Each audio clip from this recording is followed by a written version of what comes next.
about that.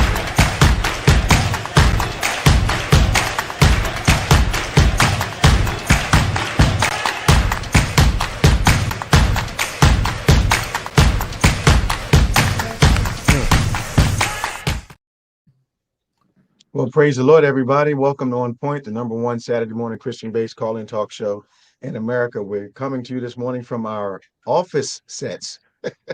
Yes. Not our usual set that you're used to seeing, but we're glad you're joining us. Won't you please like and subscribe and share?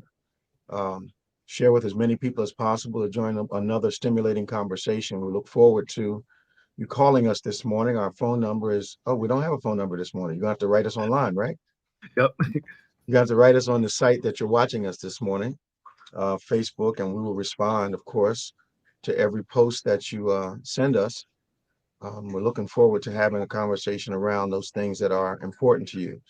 On Point is all about discussing, of course, faith, politics, religion, events, culture, all those things that you are impacted by, but always from a biblical, a kingdom perspective. So we look forward to another stimulating conversation. Our world famous co-host, Pastor Nicholas Smith, is with us once again, and we're looking forward to responding to your conversation as well as you responding to ours. So please log in for us and share for us and make sure others know that we're on. It always feels a little more intimate when we do it this way, Pastor Nick. It feels, it feels even more relational than when we're in our big set and the screen's behind us and we got the headsets on and look like we're getting ready to take off on a plane or something. But I think it's going to be another good conversation. So join us, please, here on Point this morning. Look forward to hearing from our listeners, our callers, to this morning, our lookers from all over the country. And perhaps we'll get some international people to chime in because we are online today. I look forward to hearing from our people over in Europe and Africa and the islands and everything. So, and Hawaii too. We haven't heard from Hawaii in quite a while. So we look forward to you talking to us today. So what's up, Pastor Nick? I see Hakeem Jeffries. He got the post, or is he running for the post? No, they elected him. He's in. Okay, he was elected, huh?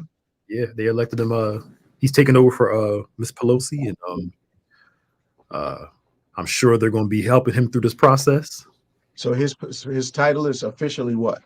He is the caucus leader for the Democrats in the House. Okay, now that does not make him the third person in line behind the president, vice president, does it? No, because the Republicans have the House now. So whoever is the Speaker of the House on the Republican side will be. Yeah, that's what I was trying to get to. Yeah, but if the Democrats take over, he will. He's the caucus leader. Yep. But the Speaker of the House will probably be whoever they elect. Will be whoever the Republican leader is for the House. Yeah. Did we know who that is yet? I think they're looking for, what's this guy's name? I know McCarthy wants it, right? I think that McCarthy was the one they're trying to get in. Yeah, so Nancy Pelosi is still right now the Speaker of the House, but once January kicks in, he'll take over. And then they're trying to look, GOP wants McCarthy to take over. But we'll see what happens. Is that their majority, or is that just one of their possibilities? Well, that's one of the possibilities that a lot of people are talking about. Okay. But they still have to vote him in, though.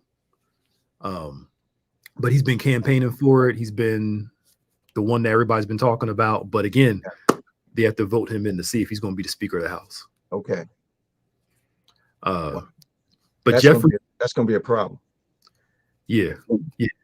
But Jeffries is already committing, the next election, they got to take the House back so they could be, he'll be Speaker of the House if they win in 2 years, but we'll see what happens.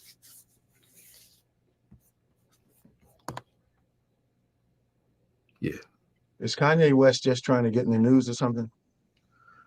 Okay. Now he says he likes Hitler. Kanye, he goes through his manic states. Okay. And I don't want to blame all of his craziness on his mental health, but he goes through these phases of his mania, somewhat normal. Okay. Maybe again, but I don't know if divorce and everything. He just knew how to deal with it, so he's acting out. But my problem is, let's talk to us real quick. Okay. Talk about Americans. Kanye's been saying some wild stuff for years, but yet people still support his music. You notice when he comes against the Jews, their folks step up and say, "No, you're not going to do this." Right. Our folk will be like, "Oh, he's just a little off," and still buy his music, buy his clothes, and still support him. Yeah. And then he'll wear a White Lives Matter T-shirt and say white men are the most oppressed people in this country. And it's like, Kanye should have been one of those people that we should just let go and let him be himself for years. Just, I hate to say it, but I think that I don't hate to say it. I think the reality is, man, that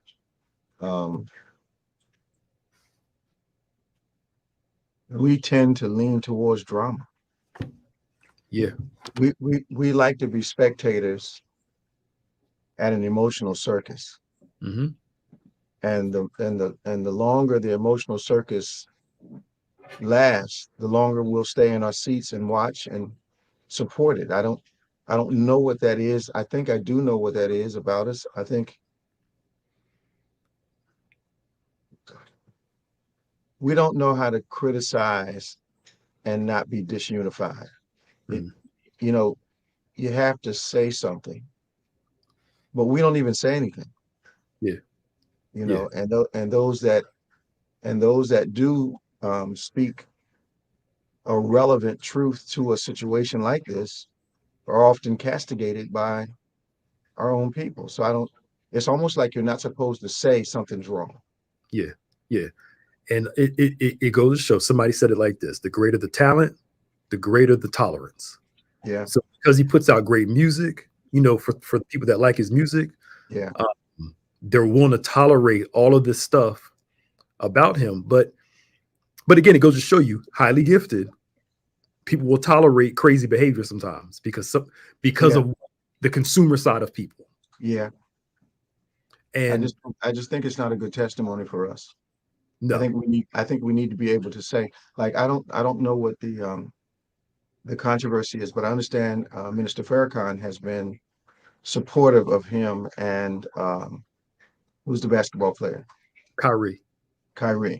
Mm-hmm. I have not heard what he said, so I can't really speak with any relevance or any accuracy to it. But the overall theme seems to be that he is in support of them. Now, I'm not sure in what way. Yeah. Because Mr. Farrakhan is an extremely intelligent man, very experienced, very articulate, and very insightful. So I'd be curious to know how he's supporting them. Yeah. I'll look it up and see. I know Kyrie is into the whole Hebrew Israelite thing. Is he? Yeah. So that's where all his stuff is coming from, where, the blacks are the original Jews, and, in that video where it talked about how the Holocaust wasn't real. And so that's where he's coming from. Okay. And it's really weird is that biblically, as I can recall, 2 of the tribes of Israel, just like today, are dark-complected people. I believe it was Joseph's sons, Manasseh and Ephraim, which were Egyptian, which means they were African people of color, and they were 2 of the 12 tribes of Israel. So I think the misinterpretation is not are they blacks, the original Jews, but blacks were a part of the birth of that nation. And I think when we're describing that, we need to be accurate about that. We were a part of that. We weren't all of that. Yeah. Yeah. And you've talked to a couple of Hebrew Israelites too. And, it's just, you know where they're coming from, and that's where his base is. Yeah. I don't know what you found, but in my conversation, it was 98% criticizing what we believe and not having a full understanding that we understand the Afrocentricity included in the Bible. Yeah. But I think because they don't want to recognize it's included, or they want to recognize only that Europeans didn't want us to know that for a long time. Mm. I think they're saying throw the whole thing out, and I think that's wrong. Just like I wouldn't throw all their beliefs out because I disagree with some of them. Absolutely, absolutely. So I think, with Kyrie getting his stuff off of YouTube and whatever books he's reading, and I'll just say the one thing, and I know people about Kanye. I get grief and loss can reveal who you are as a person, but it can also change you for the better if you allow it. Right. I'm kind of getting to the place where I'm tired of people blaming Kanye's behavior on the death of his mother. Okay. Because people are saying, well, his mom died. So, my mother's living, so I don't know by experience that. But I've known people who have loss of mother, father, etc., and haven't gone this crazy. Yeah, but I think what you're saying is that the death of his mom took the lid off his issues. Right. There you go. It was there already. Yeah, they didn't create him. Because I met him before his mother passed away. Mm-hmm. And he was a strange person in my estimation. We were in the same studio, and that was before mom passed. Mm-hmm. So, and he was different. Yeah. Yeah, he was different. Yeah, and I get the sympathy part, but I think there comes a point in time where we have to be responsible of our own wounds. Mm-hmm. And I get wounds can make us react certain way, and talking about any wound in general. Yeah. Can make you react a certain way, but that doesn't justify bad behavior because you're, what I'm saying? That's, you can't ride that horse the rest of your life. Yeah. You can't say 10 years from now that, it would be like me saying my mom died 14 years ago, but I'm still snapping at everybody because of that. Her death was not my fault, but how I behave now is my responsibility, not hers. Right. Yes. Yes. Yeah. So I think people are just continuing to make excuses for. I'd much rather you just be honest. I like his stuff. I like him rather than make excuses for his behavior. Just, I think, like when I go to the barbershop, especially back in the day when the shop was crowded, there was two divisions in the barbershop. One was everything this person does is okay. The other half of the barbershop was need to take responsibility for what you're doing and what you're saying. Mm-hmm. So some of us make celebrities unaccountable and give them a pad for things we wouldn't give our own family. Yeah. And then others are saying, well, no, I like this person, but what they did was wrong. Yeah. Which to me is a more balanced approach. It's a more biblical approach. Absolutely. Totally agree. Yeah. But LeBron did bring up something interesting. I don't know if you heard it. Did you see the whole thing about Jerry Jones in that whole photo? Yeah. Being in a picture like when he was 14. Yeah. Yeah. How old is he now? 90? I think he's in his 80s. Okay.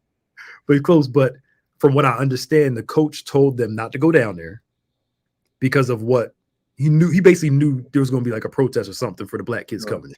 Sure. He's still anyway. Okay. And I get people can grow and people can change, whatever. Yeah. But LeBron brought up an interesting point. He said, how come when a black person gets in trouble, y'all ask all the black athletes questions about them?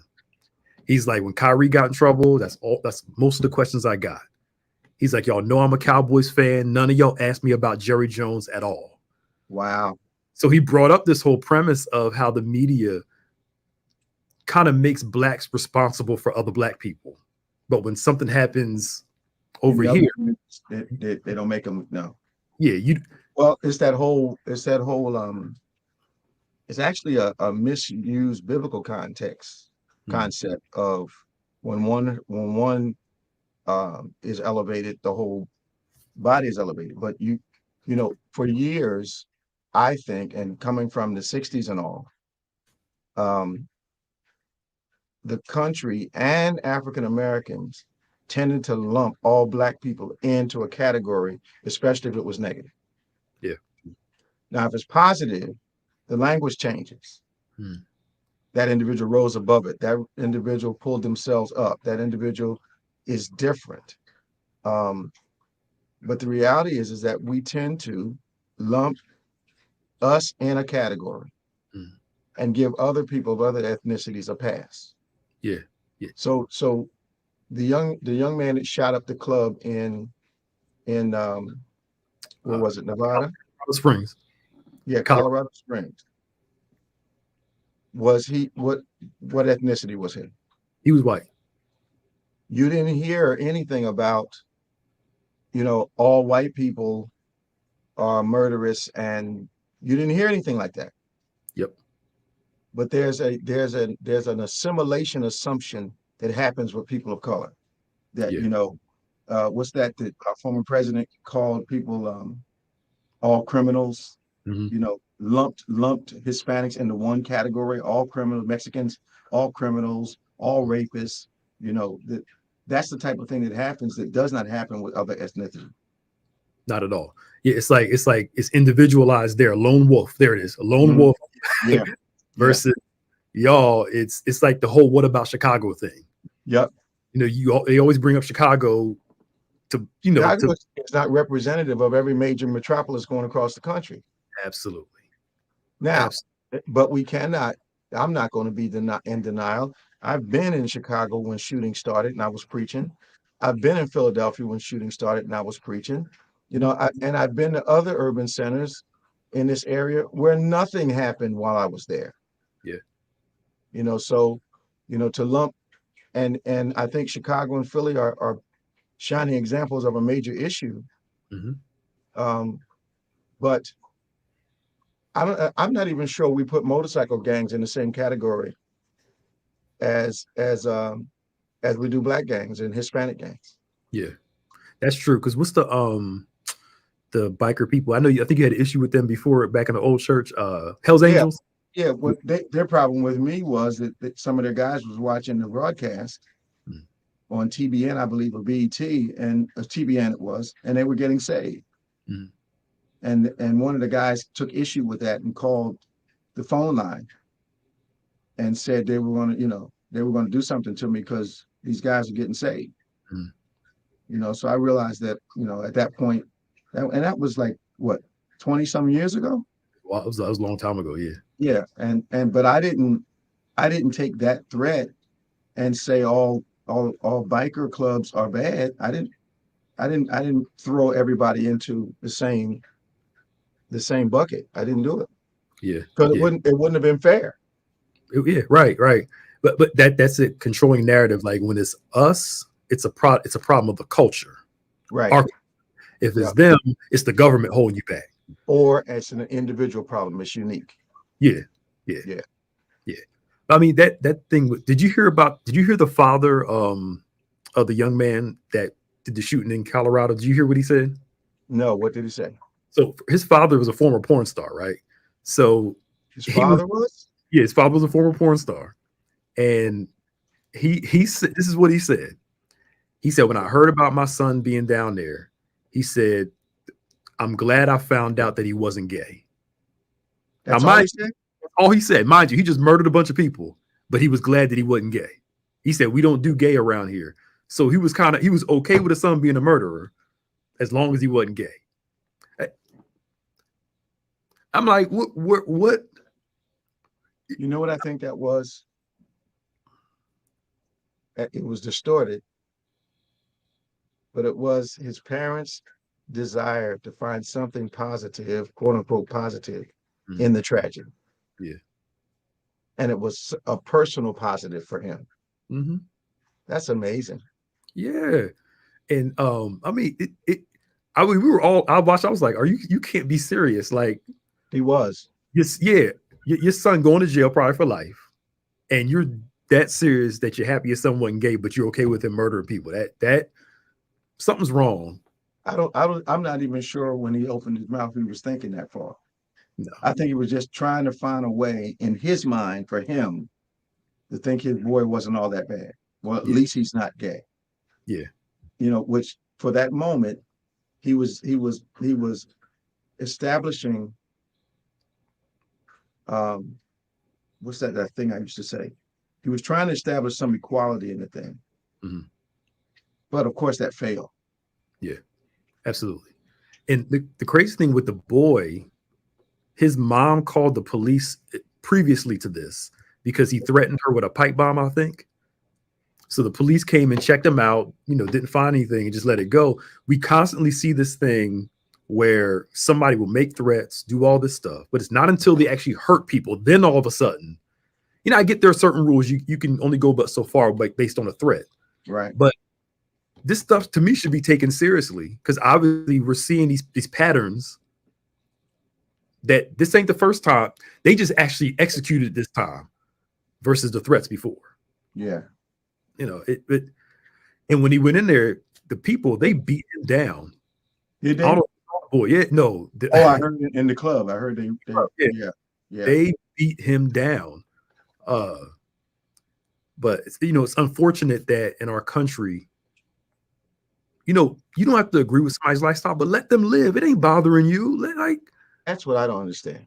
I don't get why are we so far into people's business? Yeah. I don't get it. I mean, to the point that you become emotional. I remember counseling someone one time about their job. And they were concerned about their fellow employees' work ethics to the point that they were emotional and felt like they needed to go to the boss and say something about what obviously the boss was allowing them to do, that this individual didn't feel like they had the same privilege. And when I asked the question, why are you into their business so far? The person couldn't answer me. Yeah. Right. Yeah. We get emotionally involved in things, I think sometimes passionately emotionally involved in things that aren't really our business at all. Yeah. Let people live. It ain't your business. Move on with your life. But I don't know. It's an unfortunate situation, and that happened. And can I say something? I would love to hear your thoughts on this. In a tragedy like this, I saw a couple Christians say, even though I don't agree with their lifestyle, I wish that they didn't die. Basically, just paraphrasing. Okay. To me, a tragedy like this, you don't have to put out there what your stance is on their lifestyle. 6 people died, 15 people got shot. Just say I'm praying for those people, their family. You know what? It almost, you know what I'm saying? You don't have to show some compassion. That's all I'm saying. I think that people have to add their own spice to a comment, whether it is relevant or not. And when I'm counseling a lot of people, I hear them respond, is it better to say good morning? Or is it better to say, even though you haven't talked to me in a while, I'm saying good morning? We feel like we have to have that thing in there. And it's unfortunate because it doesn't. The twisted thing about it is if I say, even though you haven't called me or even though you haven't said anything to me, I'm saying good morning. They actually expect a positive response from that. Yeah, right. So when the person said that, I don't agree with their lifestyle, but I'm sorry they died. They were looking for a positive response to what they said about the lifestyle. They didn't just simply say, I'm sorry the people were killed. Yeah. I wonder about us sometimes. The love of Christ to me. Absolutely. In a situation like this, the focus should be on what happened, not our personal viewpoints. It's just absolutely. Because the personal viewpoint is not going to do anything. Perhaps we don't. Well, social media, which we're involved in, has given people the courage to say a lot of things that they would never say to your face. Yeah. Yep. Commenting on things that in ways that they would never do if they were sitting talking to you. Yep. Keyboard thugs. Did you see this too about LA might be reinstating their mask mandates? Yeah, because it's going crazy out there. The RSV is going up, and COVID is just. It should have. Someone said to me the other day, if we had just buckled down a little while longer and not going crazy talking about you taking away my rights because I got to wear a mask, we'd probably be most of the way out of this thing. Mm-hmm. So now we're getting ready for another round. Yep. And no, it doesn't have to be.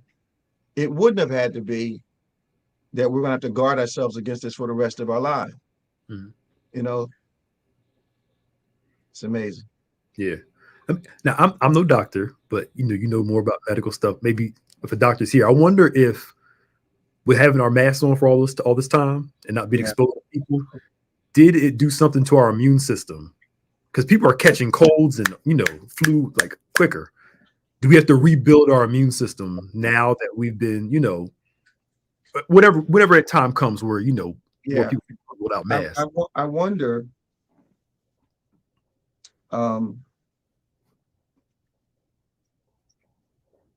I'm not sure that being around your family. I'm sure that being around your family does expose you to various things. Mm-hmm. And most people are not masking up in their own homes around their families, and most people are coming from some other place. Mm-hmm. So I think what was proven is that I haven't caught a cold or any of what I would normally, the September stuff that I always get. Mm-hmm. I haven't gotten because of that. And I'm not sure that because you go into a sterile environment that the immunity that you have built suddenly decreases. Mm-hmm. You may be vulnerable to some new things, but it doesn't mean you're going to catch the chicken pox all over again. Yeah. That immunity is established, I believe. Okay. So I didn't know how long your internal immunity, is it strong? I used to only get maybe sick maybe once a year, once every other year. Yeah. Pretty long. Mm-hmm. But since COVID, I think I probably blew my nose maybe like 20 times in almost 3 years. Yeah. Very rarely. Yeah. I didn't have any of the stuff. The tonsillitis, the bronchitis. I didn't, it didn't happen. Yeah. Okay. I was wondering. But yeah, y'all stay safe out there. The kids were getting a lot of RSV. Now the adults are starting to get it too. Yeah, sure. It was next. It was obvious it was going to be next. Yeah. And I'm sure that it's probably impacting adults in a different way than it is the children. But I understand the children that it moves very swiftly, that it changes from, just a minor cough to something major in like 6 or 7 hours. Yeah. Yeah. It comes fast. And they say, it when they're the top of their stomach is going, when they breathe in, it's going really in. Yeah. That's how it's most likely RSV. Okay. It really affects their breathing. But wow. What a time to be in. Because one of our nurses that's a member here, she said, I think October, that the pediatric wings were filling up with kids. Sure they are. Overflowing with them with this RSV. And I think in among my contemporaries, I think the problem has been impatience and really not knowing how to support the membership. Some people who, in being away from the church, some of my contemporaries, they went back, and I would say 80% of them have had to close down at least twice this year. Mm-hmm. Because they insisted on they felt some pressure to put people back. But I think that if you come back, fail, come back again and fail, I think you discourage people. Mm-hmm. I think that, we have to protect the flock that God has given us. Yeah. And like with us, there was a couple of people who really didn't come to church, who protested about us not being open, but they didn't come anyway. Mm-hmm. I have family members ask me, when y'all opening? How come y'all ain't opening? You don't come. Right, you ain't a member. Why do you care? Why do you care about it? But it has been, it's like some people who were not regular attenders of church, once the possibility of taking away that availability, suddenly they became intense. But here's the problem. Some of them have made decisions and they're not going where they said they were going to go. Yep. Yep. So, and I think people will ask you, all those watching us, people will often ask you to make decisions that they're not responsible for. Mm-hmm. Yep. Yeah, because something happened. They ain't gonna be calling them. Oh, no, not at all. No. And I think a lot of people are taking the cue from us as I see them observing us, and they're back together, but they're controlling the crowd and growing it slowly to make sure all the safeguards are working. Yeah. Yep. So if you sick, stay home. But it is what. But I think they're they're really leaving people up to their own. And I get over time. Thank God COVID isn't as bad as it was when it first started. Mm-hmm. But it's still, to me, it's still at the place where we still don't need to be out here all willy nilly doing whatever. Yeah. Here's an adult that says she's going through RSV now and have never been so sick. Mm-hmm. Brought asthma back and my breathing has been out of control. Wow. Yeah. Yeah. And I think we need to, I read something, of course, where most of the COVID deaths were senior citizens. And it still amazed me how people were willing to sacrifice senior citizens just so they can go out and go do something. Amazing to me. Christians too. These are people made in the image of God. What, like that's my grandma, just anything for convenience. Yeah. Anything to as long as it doesn't impede your safety, doesn't matter. I need it not impede what I want to do. Yeah. That's not God any way you look at it. No, not at all. Not at all. Not at all.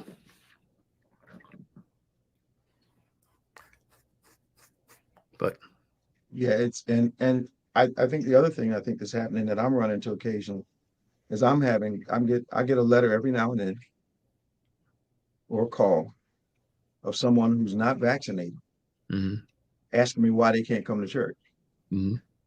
Well, why would you want to come among a group of people and take the chance on infecting them? But then I've had people tell me that they are really taking all their supplements and they got their vitamin C, they're taking extra vitamin C and blah blah blah blah blah as an excuse for you should let me come and take a chance with your people.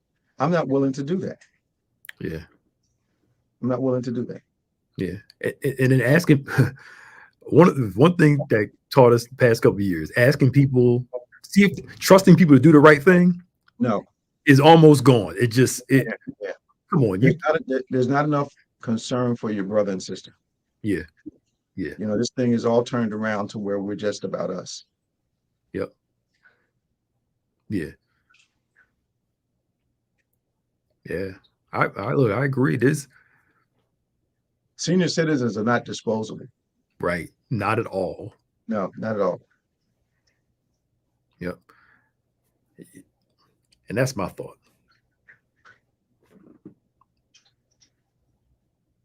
And I think now that the holidays are coming, if the pattern is consistent for the last 2.5, almost 3 years, if the pattern is consistent and pattern recognition is a reality, the outbreaks happen after holidays. Mm-hmm.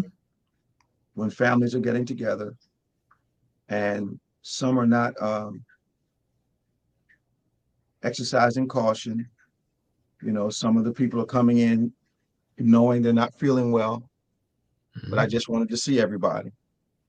And I know a family recently, Thanksgiving, half of them got sick. Mm-hmm. And there was about 25 people in the house. Yep.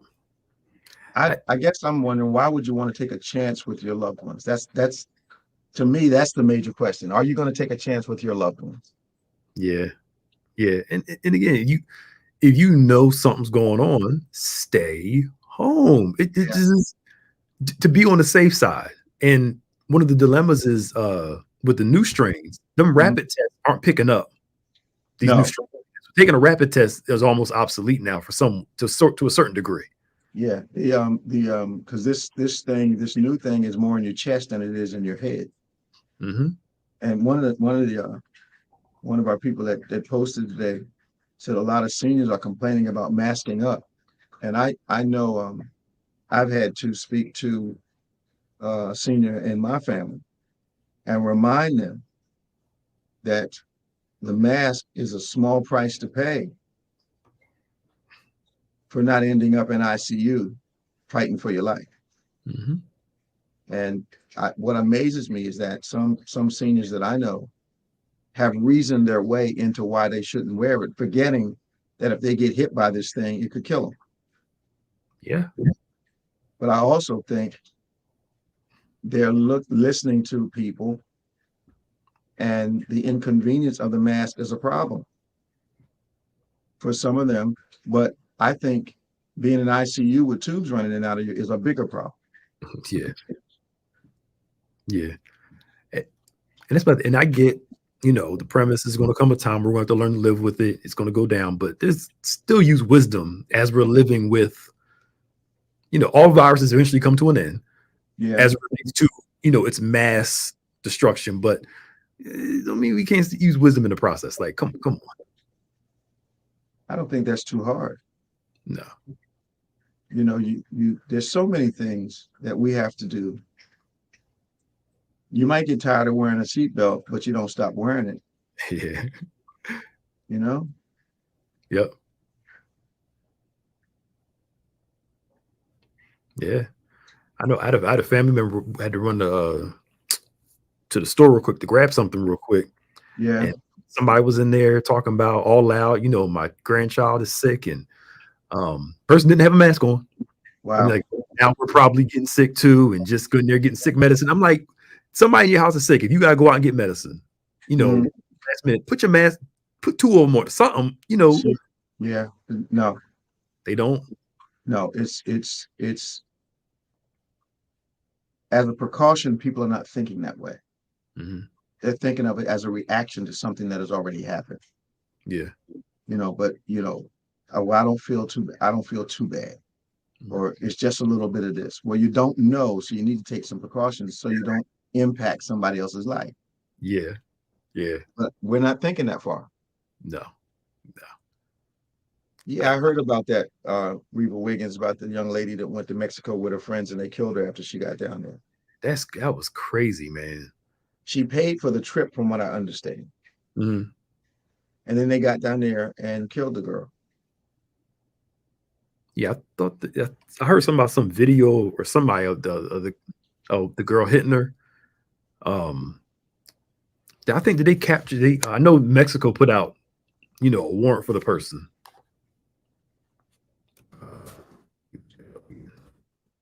But this group, they came back home. They left her there. Yeah, left her there. And then, I know Mexico's trying to look into it to get, that's insane though. Oh, they stole some money from the girl too.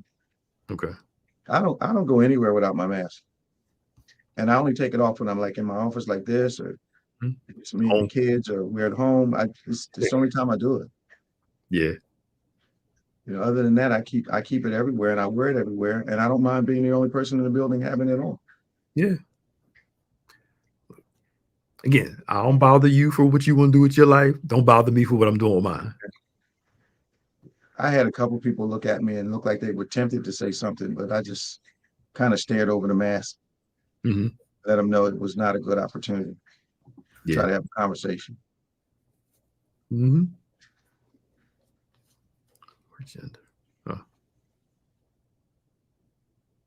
Yeah, I heard also about the girl in Mexico. Somebody they taped it.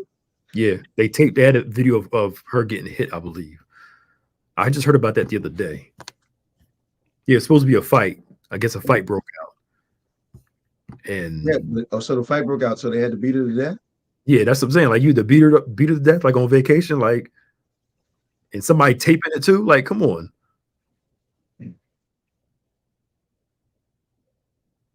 Okay, so they did arrest her. Okay. I'm interested to see how this turns out legally. Yeah. Okay. Yeah, because I understand she sponsored the trip. They all decided to go, and then they got down there and they killed her. That's crazy. When I hear things like that, do you mean to tell me that there wasn't one person in the room that was practicing common sense? One person said, "Wait a minute, y'all, this is wrong." Yeah, sound like it was a setup then. Yeah. Wow. Okay. People have no regard for life at all. That's a sad part. It's unfortunate. It's we talk about our nation doing humane things for others, but at times it feels like we're disintegrating as it relates to relating to one another. Yeah. Which feels like that's breaking down or has broken down. And I think part of the problem is politically, this breakdown seems to be supported by some of our political leaders.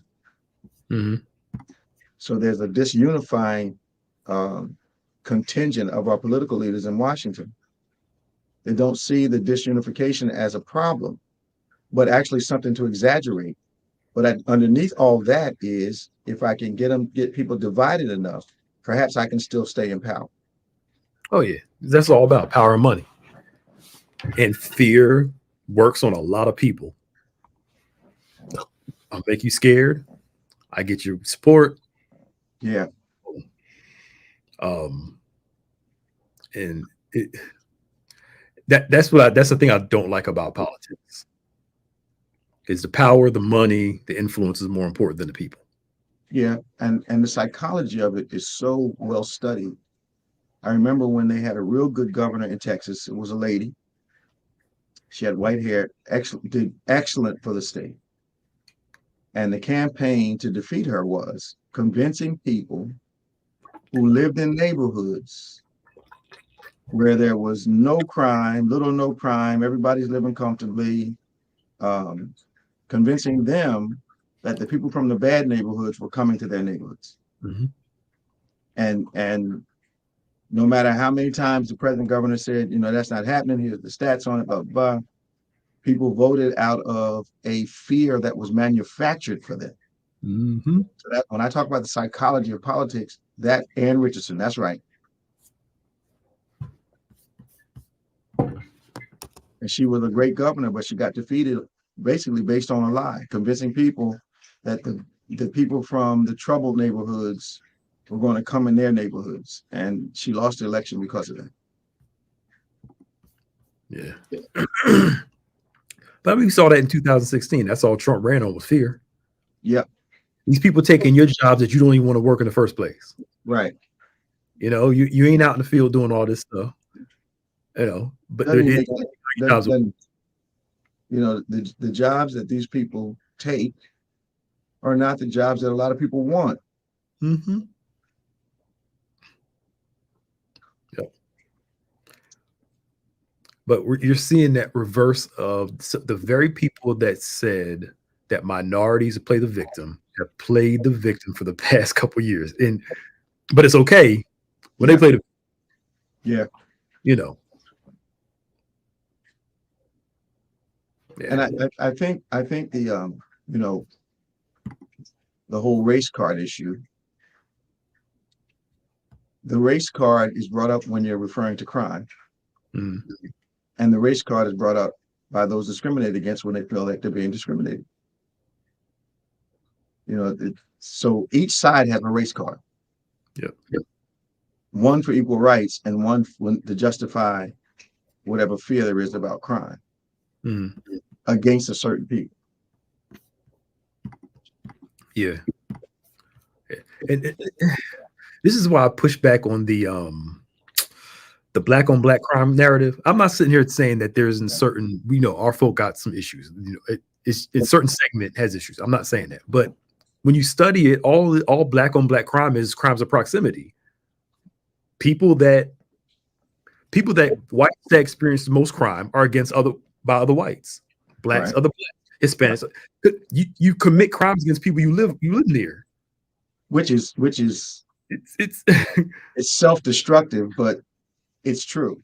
Yeah, but they don't call it white on white crime when majority of people that are white have crime committed against are the white people. It's just.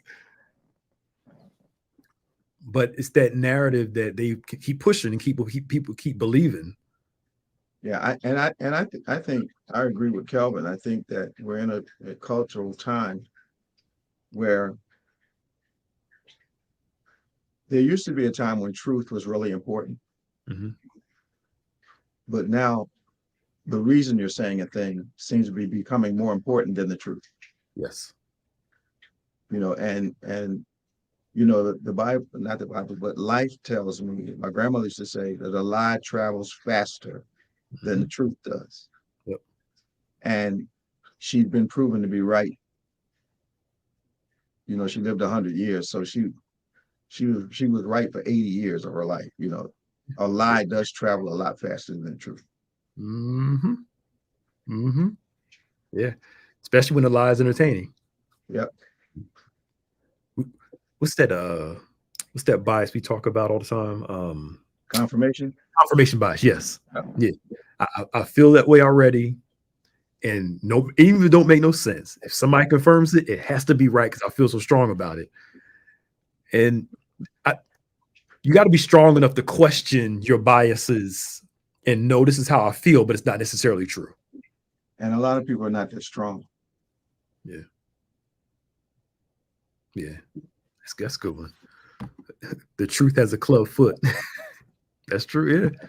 Because people, you think about it, they'll rather believe the lie than the truth. Well, it's more stimulating. Yeah. And in actuality, most people don't put any thought process on a lie when they hear it. Mm-hmm. Because unfortunately, the lie appeals to our flesh rather than to the Spirit of God in us. Yeah. And we are so open to things that stimulate our flesh rather than things that challenge. Yep. And I'm sure, and I know you experience it with, for those who know, like we do couples counseling. Yeah. Say the one person calls us beforehand, tells us what happened. Then when we meet with the couple, the other person brings the other side of the story. We're like, you ain't tell us. Right. You framed it this way. But people love to justify their viewpoint, their own bias. Oh yeah. And act like they're surprised when the other side comes out. Yeah. They get offended when you don't believe them. And they're usually surprised because in their thinking of how to explain it, they did not consider how it could be rebutted. Mm-hmm. I can't tell you how many times couple come in, married or not, and one of them will say, so-and-so hit me. Mm-hmm. And they're always shocked when I asked the question, well, tell me what happened before that. Mm. And I can tell you invariably the person that struck the first blow is only reporting the response. Mm. I'm saying, so you didn't say you walked up to her or him and hit him with a frying pan. You didn't say that. Right. Yeah. You know, so they leave that part out because they're looking just to justify themselves in that moment. Yeah. Yep. So interesting. Well, that's all. We only got 10 minutes left. Any questions or? They just commenting away. Good. Yeah. Did you see the thing about Herschel Walker living in Texas, having residency in Texas? No. He's now. I'm gonna look into it more. He's supposed to be a resident of Texas, running in Georgia. They didn't establish his residency in Georgia. That's what I'm trying. Because I guess he pays taxes in Texas, I believe. Kevin English has lost his mind. He says the Lakers are going to the championship. You think so? He's blinded by his fandom of LeBron James. That's the problem. He thinks LeBron's the greatest ever. He just, Does he? Yeah, he got issues. Good morning, Kevin. Yeah. So the rental house, Kevin Farrington, the rental house is in Georgia or the rental house is in Texas? So, because Herschel did he said during one of his speeches, he said his home in Texas, that he said, I live in Texas. During one of his speeches? Mm-hmm. Yeah. Yeah. Because he was talking about the border and said, I live in Texas. While he's campaigning in Georgia? Mm-hmm. Yeah, he said, I was sitting in my home in Texas. I was seeing what was going on in this country. Yeah. So he's got a primary residence in Texas. Mm-hmm. That, according to Thomas Bird, he's trying to collect his tax refund for the property taxes paid on his primary home in Texas. Mm-hmm. Now, does that disqualify him because he's not a resident? It just came out this week, so I'm waiting to see what they're actually going to do. Yeah, because he's still getting tax breaks for being in Texas. So let me ask you a question. So the people that are promoting his candidacy from the party side, are you telling me that they were so anxious to get somebody in the race that they did not do a thorough check on his background? Or they knew and just, they feel like they do whatever. It wouldn't come out? Thought it wouldn't come out? Yeah. And whatever it is, just keep on moving forward. The fact that they needed a runoff election is what gets me. I'm bothered by that. I'm bothered by that. Like, come on. Like, are you serious? I know Pastor Warnock personally. Mm-hmm. I've had conversations with Pastor Warnock.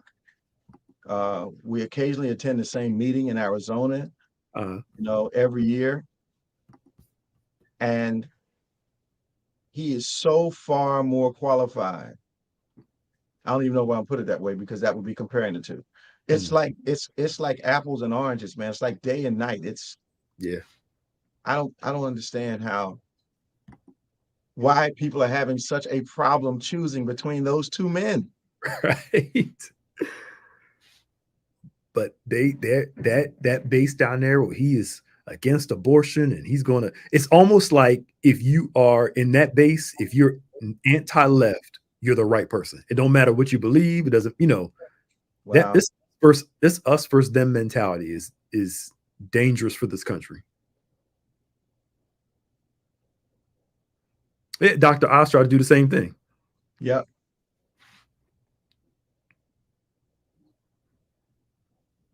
Amazing. How you got a pastor been serving God's people for years, and you say, I don't know Herschel Walker's personal life, but you claim that Herschel is the more godly person compared to, they're just talking. Yeah. They're just talking. And they probably use Herschel, you're right, because he's a big star. He played for University of Georgia. Oh yeah. He's got that star down there, But that doesn't make him a resident. Exactly. And don't make him a good politician either. But obviously his party was looking more to celebrity in Georgia than his qualification. Yep. Because they'll tell him what to do if he gets elected. Oh yeah. And that's why, Lindsey Graham said that Herschel Walker is a great example to young Black men, and they need to look up to him. And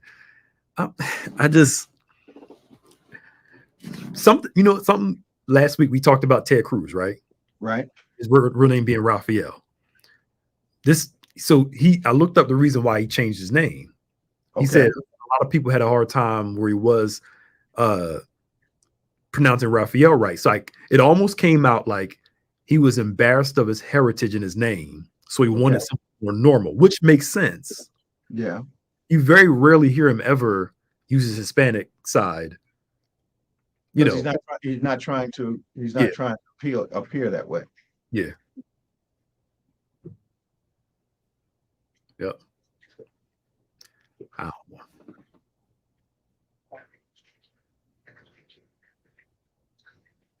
Okay. We got a few minutes left, y'all. Can we do a quick announcement real quick? Sure, go ahead. So don't forget, tomorrow we're virtually online at 8 o'clock. 11 a.m. we're indoors for those who are registered. And we have 6 p.m. communion tomorrow virtually. So you want to join us tomorrow all day long, 8 a.m. virtually, 11 o'clock in person for those who are registered. Of course, 11 o'clock is always streamed online, and then virtually at 6 o'clock for our communion service. You can register for Bible study to attend. Remember, Bible study registration is always a week in advance. So you register this Sunday for the 14th, not this Wednesday, but the following Wednesday. So you can register for Bible study on the 14th, starting this coming Sunday. Our toy drive is coming up very soon. We have a couple of organizations we're going to be helping out. They expressed a great need, and we need your help if you can. You can buy a new unwrapped toy, bring it to the church, or you can go to our website or any of our platforms, and you can sow into that drive. Make sure you click Catch the Fire, and we will go out and purchase the toys, give them out. We got a couple schools we're giving toys to, pediatric facility, Rock Center, and Camden. So if you can help us out, we need them by the 14th at the latest, so we can be a great help to the community. Of course, registration for Sunday service starts tomorrow at 6. You can email your prayer request to social@gotobethany.com. Subscribe to all of our platforms, David G. Evans 1, BBC Evangel, on YouTube as well as on Facebook. OnPointe is actually on podcast format also. You can go to our whatever podcast platform you're on, click DGems or OnPointe, and you can get that. Yes, Calvin, we are accepting coats too. We can coats, gloves, hats, all that for the kids. Oh, thank you, Mai, for that. And also this month, we are fasting on Wednesdays from 6 a.m. to 12 p.m. So you're basically just fasting for breakfast on Wednesdays this month at 7 a.m. We're going to have a live prayer time on all of our platforms virtually. I know you're getting ready for work, most of you, so it won't be long. You can put your prayer requests in. We're going to be praying for you, starting at 7 a.m. every Wednesday, breaking it at 12 noon with our prayer call. So fasting from 6 a.m. to 12 noon, praying at 7, praying at noon. And that's it. Anything else you got, Bishop, you want to? I'm good. Just look forward to seeing everybody tomorrow online at 8 o'clock and also live at 11 here in the building. So we're looking forward to another great time in the Lord. And just thank you all for making this a very lively hour. It went by very fast. Please tell somebody about OnPointe and share this with your friends that they might also get a taste of what we try to do during this hour, this great hour that we spend with you from week to week. I want you to remember now, faith acts like a thing is so, even when it's not so, that it might be so. God bless you. See you next time on Point. See y'all.